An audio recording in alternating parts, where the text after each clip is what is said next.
정치적 이유로 러시아제 미사일 수입 결정이 화근 공백치고 들어갈 가능성 열렸다.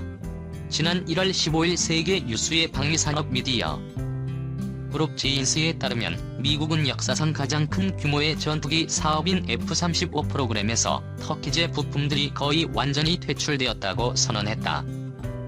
앨런 러드 국방위특운용 차관은 기자들에게 터키는 S-400 미사일과 관련해서 어떤 입장 변화도 없기 때문에 터키의 퇴출 작업을 계속하고 있다고 말했다. F-35는 무려 1조 달러가 넘는 사업이며 미국은 F-35 전투기를 터키에 약 80억 달러를 판매할 수 있을 것으로 전망했다. 터키 또한 F-35의 개발 파트너로서 약 20억 달러의 터키제 부품을 F-35 전투기에 장착할 것으로 기대했지만 거래가 복구될 가능성은 거의 없다. 한화로 수십조 원이 넘는 거래가 왜 무슨 과정으로 산산이 부서진 것일까? 가장 결정적인 이유는 에르도안 터키 대통령의 장기 집권 계획에 군부 그중에서도 공군이 크게 방해가 되어 공군 전력이 무너졌기 때문이다. 2016년 7월 터키 쿠데타 미수 사건 이후 에르도안 정부는 쿠데타 배후 세력이라는 명목으로 대대적인 군의 숙청 작업을 벌였다. 그 중에서도 공군 터키 전투기 조종사들이 집중적으로 체포되었다. 전투기를 굴릴 조종사를 구하기 어려워지자 터키 정부는 전투기 수급에 온갖 노력을 기울였다. 알려진 바에 따르면 터키 공군 출신 민간 조종사들은 강제로 재입대를 명령받기도 하고 한국 공군과 카약에게 터키 공군 조종사 훈련을 위한 프로그램을 제공해달라고 요청하기도 했다. 하지만 교육과 육성에 막대한 자원과 시간이 드는 전투기 조종사의 손실을 막기에는 미봉책에 불과했다. 이러한 기회를 틈타 푸틴과 러시아 정부가 나섰다. 러시아는 시리아 문제에서 터키의 양보를 끌어내고 터키의 쿠르드족 탄압에 대해서 지지하면서 자국의 최신 대공 미사일 시스템인 S-400을 제한했다. 영공을 지킬 전투기의 탈 조종사가 부족하면 전투기 대신 미사일로 영공을 방어하라는 논리였다. 군사적으로는 개연성이 부족한 주장이지만 터키 군부의 엘리트 중 엘리트라고 할 수 있는 전투기 조종사들에 대한 불신을 가진 에르도안은 이 제안을 받아들였다.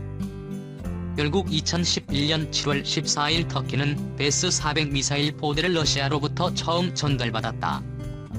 문제는 터키가 더 회원국 그것도 가장 중요한 회원국 중 하나로 미국과 나토의 러시아 보위망의 가장 선두에 있던 국가라는 점이다.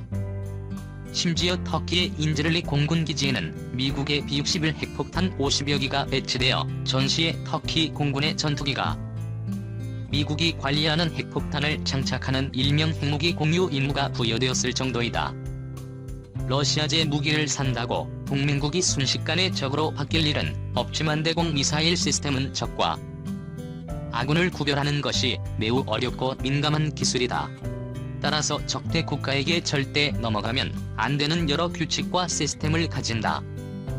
공중에서 상대방이 적인지 아군인지 구별하는 피아식별 장비는 핵무기 기술과 함께 가장 민감한 군사 기밀이라고 해도 과언이 아니다. 즉 나토 회원국인 터키 땅에 러시아 대공 미사일이 있으면 피아식별을 잘못해서 미군 공군기가 격추될 가능성도 높고 그렇지 않다고 해도 만에 하나 IPF 정보가 러시아에 넘어가면 러시아 공군기가 나토 공군을 속이고 침투하는 최악의 상황이 발생할 수도 있다.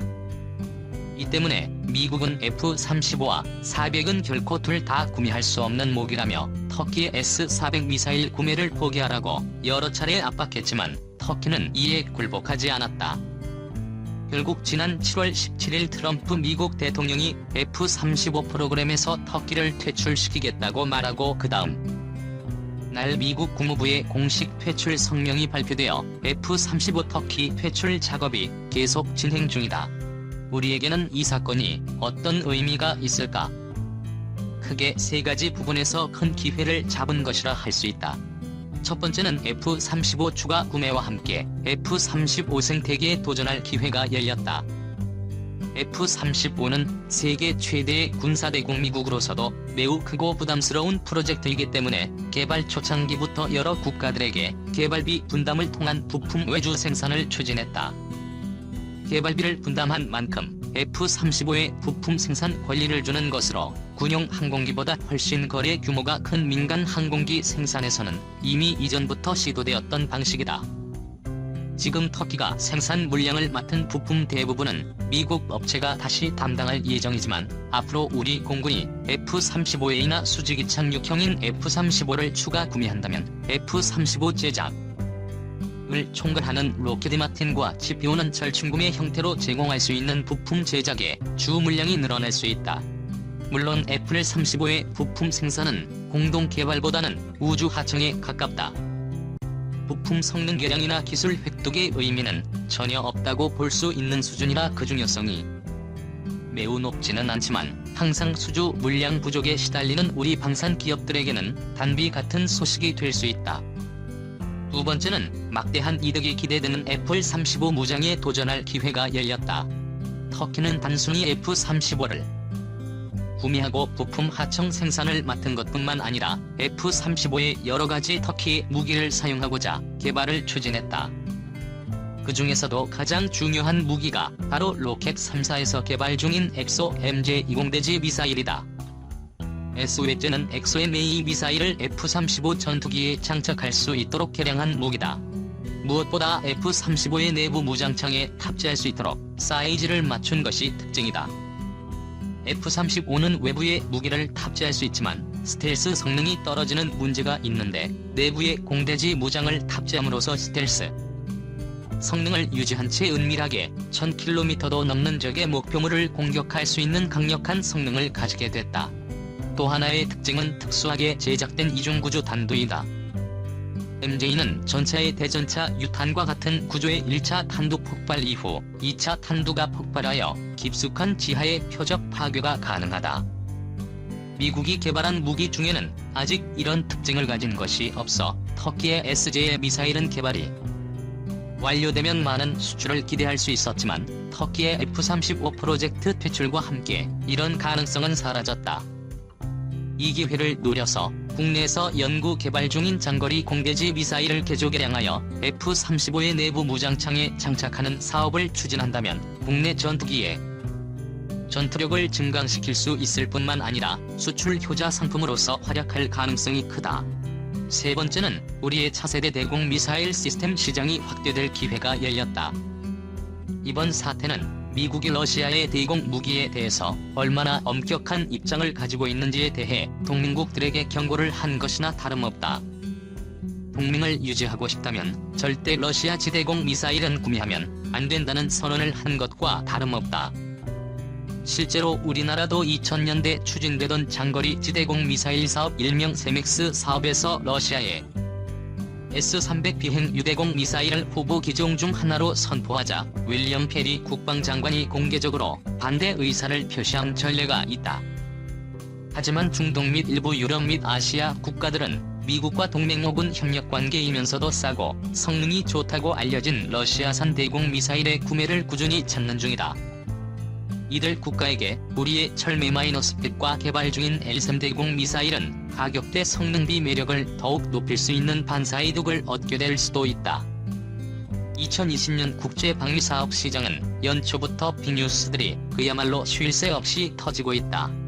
급변하는 방위산업 시장에서 우리 방위산업체들이 위축되기보다는 기회를 잘 포착하여 큰 성과를 내는 한 해가 되길 기원해본다. KF-X 레이더 성능은 전투기 떠돌 때 동시 추적 80km 박회적 포착 HD 기술 개발 현장 언론에 공개 우려 불식 위한 적극 행보. 한국형 전투기에 탑재될 SK 레이더 소프트웨어를 가동하자 계기판 화면에 붉은색 세모꼴 6개가 동시에 뜨더니 천천히 남쪽으로 내려왔다. 이에 대응하는 K2X는 초록색 세모꼴로 아군 전투기 2대는 노란색 세모꼴로 표시됐다. 에이스인 레이더가 적과 아군의 전투기 2대를 동시에 탐색 추적할 수 있음을 보여주는 화면이었다.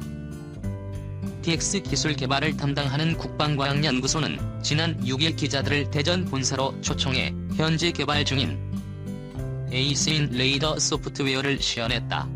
시연은 LED 대전 본소에 있는 전자전 비행 모의 시험실에서 진행됐다. 에이스인 레이더는 KTF-X의 눈에 해당하는 핵심 장비로 안테나가 전자적으로 각도를 조절하며 레이더를 조사해 공중과 지상, 해상의 표적 여러 개를 한꺼번에 탐색 추적할 수 있다.